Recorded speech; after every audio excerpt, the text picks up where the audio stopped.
৪,৫০০ কিলোমিটারের বেশি পথ পাড়ি দিয়ে ভারত পৌঁছেছে ইথিওপিয়ার অগ্ন্যুৎপাতের ছাই। দিল্লি, গুজরাট, রাজস্থান, পাঞ্জাব ও হরিয়ানার উপর দিয়ে এগিয়ে চলেছে চীনের দিকে। ছাই মেঘের প্রভাবে ব্যাপক বিপত্তির মুখে পড়ে ভারতের বিমান চলাচল। বাতিল করা হয় অনেক ফ্লাইট। তবে ছাই মেঘ ট্রপোস্ফিয়ারের উপর থাকায় আবহাওয়া বা বাতাসের গুণগত মানে প্রভাব পড়েনি বলে দাবি নয়াদিল্লির। হর্ন অব আফ্রিকার দেশ ইথিওপিয়ার হাইলি গুবি আগ্নেয়গিরিতে অন্তত ১২ বছরের মধ্যে প্রথম অগ্ন্যুৎপাত।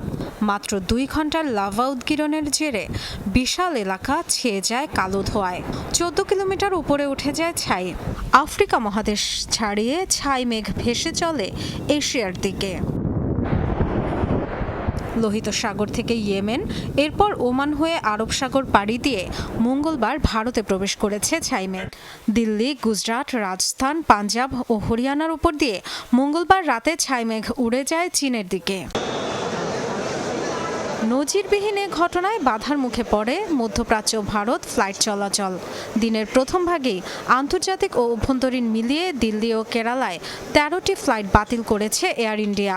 বিমান ওঠানামায় বিলম্ব হয় মুম্বাইয়ে।